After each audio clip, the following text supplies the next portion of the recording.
Tonight, we've obtained a recording of investigators questioning Dr. Beverly Hall. Here is the very latest. Within the past half hour, we learned a total of 7 employees met today's 5 p.m. deadline to step down.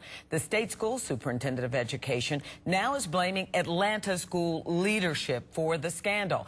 And we now have an audio recording of the 6.5-hour state interrogation of Atlanta School Superintendent Beverly Hall. New at 6, Channel 2's Richard Belcher is the first reporter to get that recording. Richard. We got the audio by making an open records request to the governor's team of investigators. On it, you can hear skeptical investigators press Dr. Hall about what she knew and what she didn't know. She admits mistakes by some of her senior officials and says she is accountable but not responsible for the cheating. We were there in mid-May when Dr. Hall arrived for her interview and tried to hide from our camera.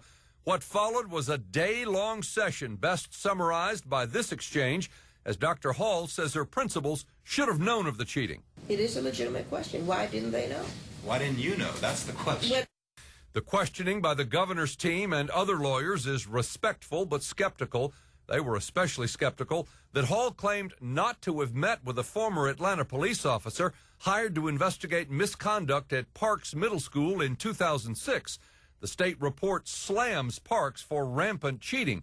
The investigator claimed that he met with Hall personally to deliver findings of misconduct at Parks. She responded, "I do not remember. I have no recollection," not ringing any bells. Well, are you saying you did not meet with Mr. Dukes because he says he met with you? Oh, you'll have to bring him and let me look at him. Hall told investigators she was disappointed the Blue Ribbon Commission produced what she called a lack of evidence of cheating. She was sharply critical of the firm that did interviews for the commission. What is your impression of the quality of the work that KPMG did?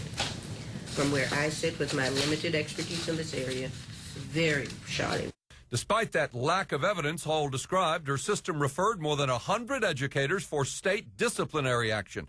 Bob Wilson told her teachers complained to the investigators that was a PR move. We have people telling us they feel like they've been thrown under the bus, and it's not one but many. The questioning returned repeatedly to the atmosphere of fear and intimidation investigators ultimately cited in their report. Not so, said the superintendent. But not for 1 minute do I believe that people were afraid to tell me what they were doing. I respect people. I hold them accountable. I'm very clear. But I never, never terrorize anyone. I don't operate that way. The interview produced some odd moments. Dr. Hall, for instance, acknowledged that she never learned to type. And at one point, a state investigator asked one of her lawyers if he was having a case of the vapors. That is Southern slang meaning getting emotional over something trivial. Justin? Thank you, Richard.